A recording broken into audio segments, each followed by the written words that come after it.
In this video, we're going to talk about water, and this is IB section 2.2. Obviously, I'm sure that you are fully aware how important water is. It's very important to start the day with a nice big glass of water. Helps to rehydrate your body and your cells. But in this video, we're going to look at more specifically why water is so important and crucial to life on the planet. Water is made up of two different elements, hydrogen and oxygen. And some background information about these two elements. Hydrogen ions are used for active transport. They can be used for photosynthesis, for cell respiration. And these hydrogen ions can be produced by the splitting or the breaking apart of water, which happens in a lot of these processes.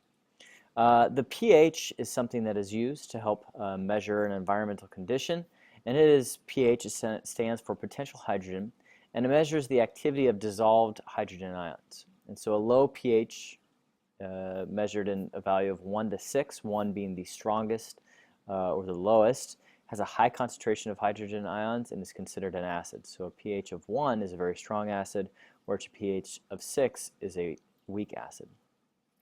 pHs ranging between 8 and 14 are considered a base, and in these they have a low concentration of hydrogen ions. Water is a pH of 7, and that is considered neutral. Hydrogen is a fundamental element that is made up of or is used in numerous other molecules for organic molecules. Oxygen is very important because it's used in aerobic respiration. So oxygen is necessary in order for you and I and other organisms to carry out aerobic respiration, which produces ATP, which our cells need in order to do things, to do work. It's actually the acceptor during this process, so it combines with some hydrogen ions to form water, and that allows the production of ATP. Oxygen also is obviously what we take in, what we breathe, and what other organisms breathe in order to be able to go through respiration and carry out this process. So when these two elements are put together, it produces water. Water is made up of 2 hydrogens and 1 oxygen, hence H2O. Oxygen carries a negative charge, and hydrogens each carry a positive charge. And the oxygen is actually very negative. And so if we were to look at the distribution of the charge of this molecule, potentially remember from chemistry, the hydrogen ions have a positive charge, and the oxygen atom has a negative overall charge. And so because of this distribution of charges, the oxygen being negative and the hydrogens being positive, it allows for something called hydrogen bonds. Now you maybe remember or have heard of covalent or ionic bonds. Those are types of bonds, and a hydrogen bond is also a type of bond, but it is considered a weak bond in comparison. And it's considered a weaker bond because it's not quite as strong as either that ionic or covalent. However, it is strong enough to hold some molecules together, and an example of this is in DNA that we'll look at a little bit later on in the year. Because of the slightly negative charge in oxygen and the slightly positive charge in hydrogens, different water molecules can actually be attracted to one another or to connect to one another. So that negative charge of the oxygen attracts the slightly positive charge of a hydrogen atom from a different water molecule. And so what this looks like, here is a water molecule here, here's a second water molecule. The red is representing the negative oxygen, and the small little circles here representing the positive hydrogens. And so you can see in this one, this negative oxygen has an attractive charge to the positive hydrogen. You probably heard that opposites attract. Well, these are two different water molecules that are attracted to one another, and it forms this bond called a hydrogen bond. Here's another look at it. Between the water molecule itself, here's our 2 hydrogens and an oxygen. Those are connected by covalent bonds. This weak interaction between 2 different water molecules, between this water molecule and this water molecule, is conducted by hydrogen bonds between the positive hydrogen and the negative oxygen. And hydrogen bonds, as we will see, are really important, and it allows for water molecules to stick together. And this is one of the reasons why you see, maybe if you've filled up a container before and the water looks like it's going to overflow, it actually doesn't. It forms this kind of bubble on top because those water molecules are attracted to each other. Now that we have some background information on the elements and of hydrogen bonds, the elements that make up water, we're going to look at some of the properties of water. And the first one that we're looking at is some thermal properties. And under this are a couple different categories: a high specific heat capacity, high latent heat of vaporization, and a high boiling point. So I want to take a look at those three a little bit more detail. A high specific heat basically means that it takes lots of energy for the temperature of water to change due to the need to either break or allow those hydrogen bonds to form. And if you think about this on a bigger scale, you can think about how long it takes to boil water. It doesn't happen instantaneously, but you can also think about it in terms of bodies of water. Near the coast, near large bodies of water, large lakes like the Great Lakes, the water takes a lot of energy to change temperature. So even though it might be very hot outside, that water can still be cold because it takes a lot of energy from the sun or a long period of time in order for that temperature to change. And this also helps to explain one of the reasons for less extreme climate near large bodies of water. Because it takes lots of energy for that water temperature to change, the land, the earth around it, is more stable in terms of its overall temperature. So on the coast or near large bodies of water, generally we see more consistent, more stable temperatures, not the extreme highs and lows over the course of the year.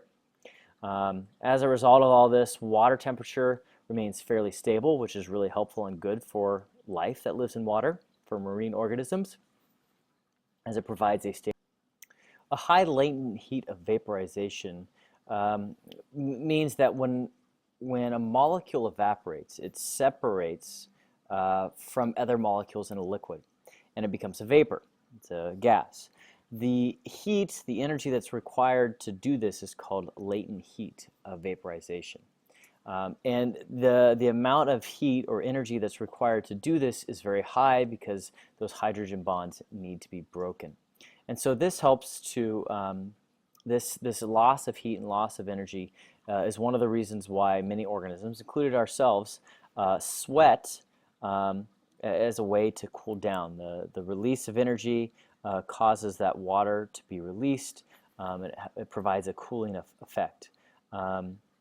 Water makes up a large part of the human body, and it allows cooler blood through sweating to circulate and provide a cooling mechanism to help cool our bodies down. And lastly, you've probably seen this, observed this yourself, but water has a high boiling point. The boiling point is the highest temperature substance can maintain a liquid form, and so there's lots of energy that's needed to break those hydrogen bonds, resulting in a high boiling point. Some other properties of water that we're going to look at is cohesive and adhesion. Cohesion and adhesion. Cohesion is when each water molecule bonds with four others in a tetrahedral arrangement. And this is a strong bond arrangement. So cohesion is the attraction of water molecules to other water molecules. Adhesion is kind of the opposite of that. It's water molecules sticking to other surfaces. So, for example, in plants, adhesion allows water to move against gravity in combination with cohesion, and allows water to travel up the stem of a plant to get to the leaves in order for photosynthesis to occur. This is also one of the ways that little water spiders can move around on the surface of water in combination with surface tension. Another property of water is that it is a solvent, and it's able to break down many different types of substances. It's able to dissolve them, salt, sugar, for example.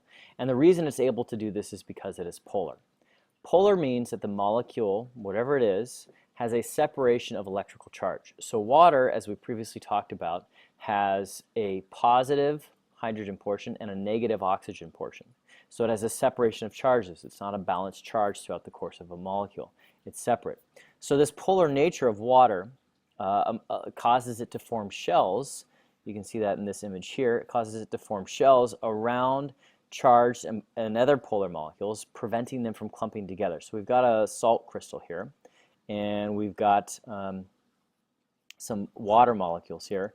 And so because within the salt, it's got different charges, so you can see the hydrogens are the small little green dots here. They're attracted to the negative portions of salt, and then the positive sodium is attracted to the negative oxygens. And so we get these little shells of water in the substance, and so water can break that substance down, salt in this case. And so water can form hydrogen bonds with other polar molecules. And water is able to do this to many substances, and that's often why it's sometimes called the universal solvent, is because it's able to break down many different substances. Again, positive hydrogen attracted to negative ions, and the negative oxygen is attracted to positive ions. Now, there's another molecule that is very similar to water, and that is methane. Methane is a waste product of anaerobic respiration in some prokaryotes. It can sometimes be used for fuel, but it can also contribute actually very significantly to the overall greenhouse effect if it's allowed to escape. It has small atoms linked by single covalent bonds. Water is polar, whereas methane is nonpolar and does not form hydrogen bonds, but they have some very similar functions. You do need to know some of the similarities and differences between these. The formula, the molecular mass, the density would also be good to know. Specific heat, latent heat, melting point, boiling point. These are things that may appear both on exams for our course as well as the IB exam. You are required to know the differences and similarities between both methane and water. A couple of other topics to look at quickly that involve water is water as a coolant. As we talked about previously, through latent heat of vaporization, water is a cooling or a mechanism to help cool the body. Sweat is secreted by glands in the skin. It's carried to the surface where heat is needed for that evaporation, as we talked about. So the heat provides the driving force for that evaporation. The heat is taken from the tissues of the skin, it's removed, and it reduces the overall temperature. In the body, the hypothalamus controls and can cause almost in your body 2 liters of sweat per hour, which is a lot. So if you're in a hot environment, it's very important to be drinking liquids. Panting in dogs and birds is another example of this, a little bit different than in humans, but provides some similar purpose. And transpiration in plants, those are all examples of coolants. In relation to their solubility in water, a number of different substances can be transported in blood.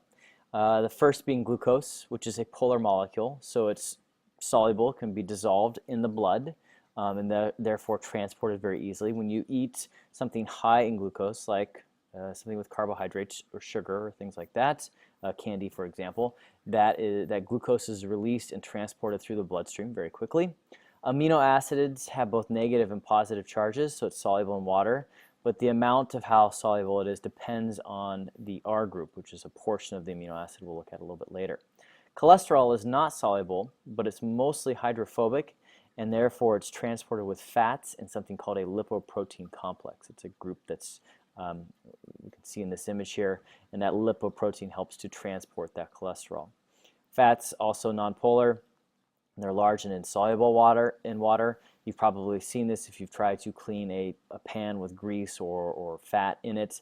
You have to use soap. Water alone won't break that fat down. And it's also carried around the blood via lipoproteins. Oxygen is nonpolar and large. It dissolves in water, but sparingly, or not very often. And water becomes oxygen saturated very quickly, so it can become full of oxygen very quickly. Blood itself cannot transport enough oxygen for aerobic respiration, thus the need for hemoglobin. Hemoglobin helps to actually transport that oxygen. And the last is sodium chloride, salt, and it's freely soluble just like sugar, and it dissolves to form sodium and chloride ions. In the next couple of videos, we'll look more specifically at larger macromolecules, or macromolecules a little bit more in general, including carbohydrates, lipids, and proteins.